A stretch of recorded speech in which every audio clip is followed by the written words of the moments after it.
नमस्कार, मैं हूं कृष्णानंद सिंह और आप देख रहे हैं YouTube channel education portal Krishna. इस वीडियो के माध्यम से आज हम लोग एलिमेंट्री मैथमेटिक्स यानी कि प्रारंभिक गणित का चैप्टर त्रिभुज और चतुर्भुज जो ज्यामिति से यानी कि ज्योमेट्री से रिलेटेड है, उससे बनने वाले महत्वपूर्ण प्रश्नों का संग्रह किया गया है। काफ़ी आसान सा प्रश्न लगेगा आपको, शुरू से अंत तक वीडियो देखेंगे तो त्रिभुज और चतुर्भुज का जो समान सा प्रश्न है यानी कि बेसिक क्वेश्चन, वह यहाँ पे सोल्व हो जाएगा आपका। तो चलिए एक एक करके हम लोग सबसे पहले प्रारंभ करते हैं त्रिभुज और चतुर्भुज का बेसिक वस्तुनिष्ठ प्रश्न से। पहला प्रश्न है, तीन भुजाओं से घिरे क्षेत्र को कहा जाता है। यानी यदि तीन भुजा से घिरा हुआ क्षेत्र हो, इस प्रकार से बनाएंगे। एक भुजा हो गया ए बी, दूसरी भुजा बी और सी, और तीसरी भुजा ए और सी हो गई। तो ऐसा क्षेत्र यदि मिले तो इसको क्या कहेंगे? ऑप्शन है त्रिभुज, घन, घनाभ या बेलन। तो निश्चित रूप से यह त्रिभुज कहलाएगा। ऑप्शन नंबर ए होगा। अगला प्रश्न है दूसरा नंबर, भुजा की लंबाइयों के विचार से त्रिभुज के कितने प्रकार हैं? यानी त्रिभुज के प्रकार हैं। तो यहाँ पे ध्यान देना है कि भुजा की लंबाइयों के विचार से पूछा गया है। ऑप्शन है समबाहु त्रिभुज, उसके बाद समद्विबाहु त्रिभुज, और सी नंबर ऑप्शन है विषमबाहु त्रिभुज, और डी है सभी। तो भुजा की लंबाइयों के विचार से त्रिभुज के तीन प्रकार हैं। समबाहु त्रिभुज भी होता है, समद्विबाहु त्रिभुज, विषमबाहु त्रिभुज। इसलिए राइट ऑप्शन आपका डी होगा। अगला प्रश्न है, जिस त्रिभुज की तीनों भुजाएं बराबर हो क्या कहलाती है? यानी वैसा त्रिभुज जिसकी तीनों भुजाएं बराबर हो। इस प्रकार से यदि त्रिभुज का निर्माण करेंगे, A B C, A B भुजा, बी सी भुजा और ए सी भुजा, तीनों की लंबाइयाँ इक्वल है, तीनों की लंबाइयाँ बराबर है, तो वह कहलाएगी क्या? समबाहु त्रिभुज, समद्विबाहु त्रिभुज, विषमबाहु त्रिभुज, या इनमें से कोई नहीं। तो तीनों भुजाएं बराबर हैं, तो निश्चित रूप से यह समबाहु त्रिभुज कहलाएगा। सम मतलब समान, बाहु मतलब भुजा। ऑप्शन नंबर ए होगा। समद्विबाहु त्रिभुज में दो भुजाएं बराबर होती है, और विषमबाहु त्रिभुज में तीनों में से कोई भी भुजा आपस में बराबर नहीं होती है। चौथा नंबर प्रश्न है, कोण के विचार से त्रिभुज के प्रकार हैं। अब यहाँ पे हम लोग एंगल के विचार से देखेंगे, नहीं कोण के विचार से। तो कोण के विचार से त्रिभुज के प्रकार हैं। ऑप्शन है समकोण त्रिभुज, न्यूनकोण त्रिभुज, अधिक कोण त्रिभुज, उपर्युक्त सभी। तो कोण के विचार से त्रिभुज के तीन प्रकार हैं। समकोण त्रिभुज भी होता है, न्यूनकोण त्रिभुज और अधिक कोण त्रिभुज भी होता है। इसलिए राइट आंसर आपका डी हो जाएगा। समकोण त्रिभुज में एक कोण 90 डिग्री होगा। न्यूनकोण त्रिभुज में यानी वह त्रिभुज जिसका बना कोण न्यूनकोण हो, न्यूनकोण त्रिभुज कहलाए। और अधिक कोण त्रिभुज में उसमें एक कोण निश्चित रूप से 90 डिग्री से अधिक होगा, उसे अधिक कोण त्रिभुज कहा जाएगा। आगे चलिए, त्रिभुज से ही रिलेटेड प्रश्न हम लोग अभी देखेंगे, उसके बाद चतुर्भुज में प्रवेश करेंगे। जिस त्रिभुज का एक कोण समकोण होता है कहलाता है। अभी हम लोग इसकी चर्चा किए हैं, बताइए क्या होगा? कि जिस त्रिभुज का एक कोण समकोण होता है क्या कहलाएगा? समकोण त्रिभुज, न्यूनकोण त्रिभुज, अधिक कोण त्रिभुज, या इनमें से कोई नहीं। तो जिस त्रिभुज का एक कोण समकोण हो वह समकोण त्रिभुज कहलाता है। ऑप्शन नंबर ए होगा। अगला प्रश्न है छठा नंबर, जब किसी त्रिभुज का एक कोण अधिक कोण हो तो वह कहलाता है। तो जब अधिक कोण हो, अधिक कोण कहने का अर्थ हो गया कि 90 डिग्री से बड़ा हो, तो यह क्या कहलाएगा? अधिक कोण त्रिभुज। ऑप्शन नंबर बी होगा। अगला प्रश्न है सातवां नंबर, त्रिभुज के तीनों कोणों का योगफल होता है। कोई भी यदि आप त्रिभुज बनाएंगे तो तीन कोण इसमें होगा ए बी सी, यानी कोण ए, कोण बी और कोण सी। तो इस तीनों कोणों का योगफल हमेशा 180 डिग्री होता है। और यहाँ पे समकोण में पूछा गया है, तो 180 डिग्री में यानी कि 90 डिग्री में एक समकोण हो गया, तो 180 डिग्री में दो समकोण आपका होगा। तो ऑप्शन नंबर ए हो जाएगा। अगला प्रश्न है 8वां नंबर, किसी त्रिभुज का बहिष्कोण यानी कि बाहर का कोण सदैव प्रत्येक सुदूर अंतः कोणों से क्या होता है, बड़ा, छोटा, बराबर, कोई नहीं। हम लोग इसको समझें। एक त्रिभुज का हमने यहाँ पे निर्माण किया ए बी सी, और इसमें चलिए इसको सी को यहाँ पे लिखते हैं और यहाँ पर बहिष्कोण बनाते हैं। यह कोण हो गया और बहिष्कोण यहाँ पे बनाए। तो पूछा गया है कि किसी त्रिभुज का बहिष्कोण, यानी कि यह जो बहिष्कोण हो गया इसको डी कीजिए, ए सी डी, यह बहिष्कोण ध्यान दीजिएगा यहाँ पे जो ज़्यादा डार्क है, यह बहिष्कोण सदैव प्रत्येक सुदूर, यानी कि इससे छोड़ दीजिएगा इस कोण को, तो यह कोण और यह कोण दोनों का योगफल कीजिएगा, तो उससे हमेशा यह बहिष्कोण बड़ा होगा। ऑप्शन नंबर ए आपका सही होगा। अगला प्रश्न है 9 नंबर, यदि समकोण त्रिभुज में एक न्यून कोण 63 डिग्री हो तो दूसरा न्यून कोण क्या होगा। यदि समकोण त्रिभुज है, ये समकोण त्रिभुज मैंने बनाया ए बी सी, यहाँ का कोण 90 डिग्री है। एक कोण दिया हुआ है, यह 63 डिग्री हो गया आपका, तो दूसरा न्यून कोण यहाँ का कितना होगा। तो सिंपल है कि 90 और 63 जोड़ दीजिए, 180 डिग्री में आप घटा देंगे, तो 90 63 यानी कि यहाँ पे आपका ए जो है 27 डिग्री होगा। ऑप्शन नंबर ए आपका सही होगा। 27 63 90, इसको तीनों को जोड़ेंगे तो 180 डिग्री पूरा हो जाना चाहिए। अगला प्रश्न है 10 नंबर, किसी त्रिभुज में अधिक से अधिक कोण होंगे। कितने हो सकते हैं अधिक कोण, 1 2 3 4। तो कोई भी त्रिभुज यदि आप लेते हैं तो उसमें अधिक कोण की संख्या मात्र एक ही होगी, ए बी सी। यहाँ पे इसको आपने 91 डिग्री कर दिया, तो 90 से जो ही बड़ा हुआ तो यह अधिक कोण हो गया।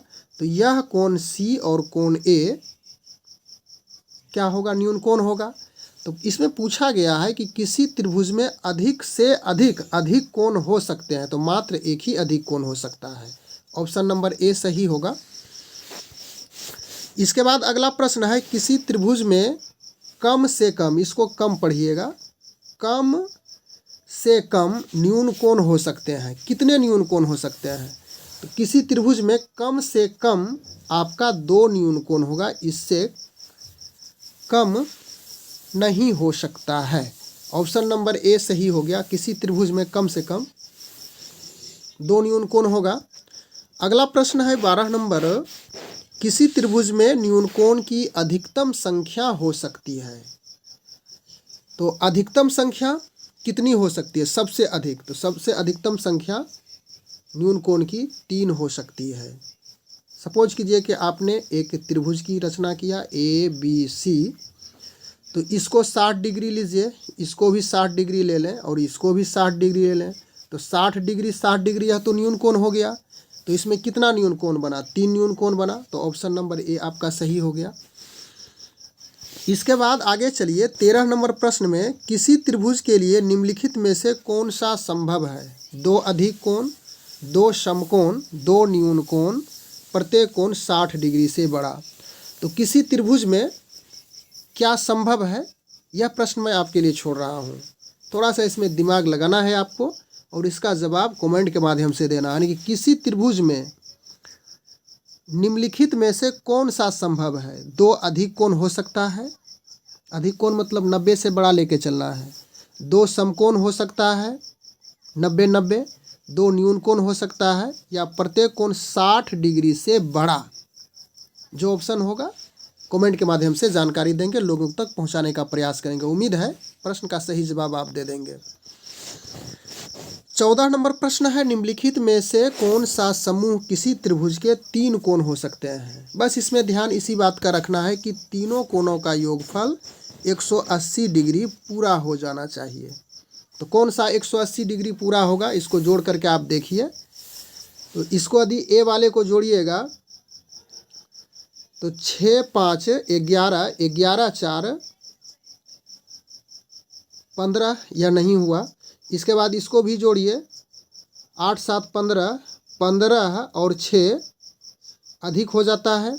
इसके बाद इसको जोड़िए, ऑप्शन नंबर सी, 70 70 140 और 40 180, आपका ऑप्शन नंबर सी सही हो रहा है। 180 डिग्री जुट करके हो रहा है, तो यही संभव है, 70 40 70। अगला प्रश्न है 15 नंबर, त्रिभुज की बराबर भुजाएं के सम्मुख कोण होते हैं। एक त्रिभुज बनाइए, यह दोनों भुजाएं बराबर है और इसका सम्मुख कोण ए बी सी, एक त्रिभुज हुआ। ए बी बराबर ए सी है और ए बी का सम्मुख कोण हो गया यहाँ पे सी और ए सी का सम्मुख कोण हो गया ये वाला बी। तो सम्मुख कोण क्या होगा, यानी कि त्रिभुज की बराबर भुजाओं के सम्मुख कोण क्या होगा, तो निश्चित रूप से यह दोनों आपस में बराबर होगा, यानी कोण बी और कोण सी भी बराबर होगा। ऑप्शन नंबर ए आपका सही है। उसके बाद अगला प्रश्न है, यदि त्रिभुज के 2 कोण बराबर हों तो उनकी सम्मुख भुजाएं क्या होती है। जस्ट 15 नंबर प्रश्न का यहाँ पे अपोजिट पूछा गया है। यदि त्रिभुज के 2 कोण बराबर हों तो उनकी सम्मुख भुजाएं क्या होगी, सम्मुख भुजाएं बराबर होगी। यानी इस प्रकार से देखे थे कि यह कोण और यह कोण बराबर हो गया, तो इसके सामने का सम्मुख यह और इसके सामने का सम्मुख यह भुजा, यानी यह भुजा और यह भुजा दोनों आपस में बराबर होगी। ऑप्शन नंबर ए आपका सही है। अगला प्रश्न है 17 नंबर, यदि एक त्रिभुज की 3 भुजाएं क्रमशः दूसरे त्रिभुज की संगत 3 भुजाओं के बराबर हों तो क्या कहलाएंगे। 2 त्रिभुज का आपने निर्माण किया, ए बी सी, और एक अलग त्रिभुज है D E F. A B D E के बराबर है, बी सी ई एफ के बराबर है और ए सी डी एफ के बराबर है। तो यह दोनों त्रिभुज आपस में क्या होगा, सर्वांगसम हो जाएगा, यानी कि दोनों त्रिभुज आपस में सर्वांगसम होगा। ऑप्शन नंबर ए सही है। अगला प्रश्न है 18 नंबर, समबाहु त्रिभुज के प्रत्येक कोण की माप होती है। समबाहु जिसकी तीनों भुजाएं बराबर हो तो इसके प्रत्येक कोण का माप क्या होगा, 60 डिग्री होगा। 60 डिग्री यह भी होगा, 60 डिग्री यह भी होगा। तो ऑप्शन नंबर ए आपका सही है। अगला प्रश्न है 19 नंबर, यदि किसी त्रिभुज के 2 कोण असमान हो तो बड़े कोण के सामने की भुजा क्या होगी। तो बड़े कोण के सामने की भुजा निश्चित रूप से यह बड़ी हो जाएगी। Option number A. अगला प्रश्न है 20 नंबर, किसी त्रिभुज की 2 भुजाओं का योग तीसरी भुजा से होती है। एक त्रिभुज का हम लोग निर्माण किए, ए बी सी, तो किसी त्रिभुज के 2 भुजाओं का योग A B plus B C कर दीजिए। तो यह जो तीसरी भुजा हुई ए सी, इससे क्या होती है, हमेशा यह बड़ी होती है। Option number A.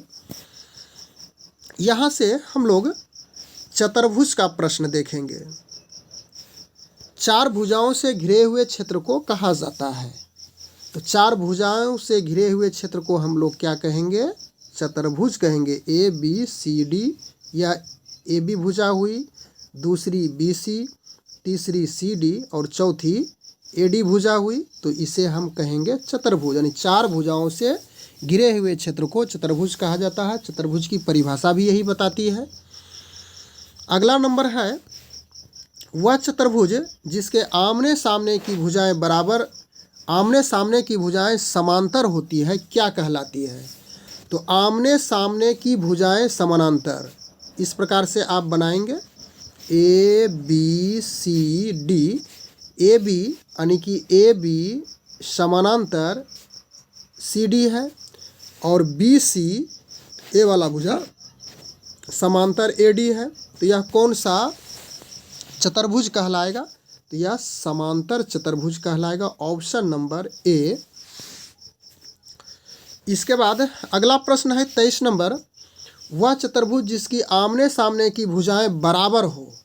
अब ऐसा आप निर्माण कीजिए चतुर्भुज का, यह इसके बराबर, यह इसके बराबर, तो क्या होगा, यह आयत होगा, ऑप्शन नंबर ए। अगला प्रश्न है 24 नंबर, वह चतुर्भुज जिसकी चारों भुजाएं बराबर हो। अब आप चारों भुजाएं बराबर बनाइए, एक दूसरे से सभी बराबर है, तो यह वर्ग होगा, ऑप्शन नंबर ए। अगला प्रश्न है चतुर्भुज के चारों कोनों का योगफल होता है। कोई भी चतुर्भुज का आप निर्माण कीजिए तो इसके चारों कोनों का योगफल 360 डिग्री होता है। और 360 डिग्री में कितना समकोण होगा, एक समकोण में, एक समकोण बराबर 90 डिग्री हुआ, तो 360 में कितना समकोण, 4 समकोण हो जाएगा, 9 चौक 36, 360 डिग्री, ऑप्शन नंबर ए। अगला प्रश्न है समांतर चतुर्भुज की सम्मुख भुजाएं होती है, यानी समांतर चतुर्भुज की सम्मुख भुजाएं यानी आमने सामने की भुजाएं बराबर होती है, ऑप्शन नंबर ए। अगला प्रश्न है 27 नंबर, समांतर चतुर्भुज के सम्मुख कोण होते हैं। तो समांतर चतुर्भुज के सम्मुख कोण क्या होंगे, बराबर होंगे। अगला प्रश्न है 28 नंबर, समांतर चतुर्भुज के विकर्ण परस्पर होते हैं। आपने समांतर चतुर्भुज का इस प्रकार से निर्माण किया और यह विकर्ण हो गया, ए बी सी डी, विकर्ण ए सी और दूसरा विकर्ण वी डी। तो समांतर चतुर्भुज के विकर्ण परस्पर क्या होते हैं, परस्पर एक दूसरे को समद्विभाजित करते हैं, ऑप्शन नंबर ए होगा।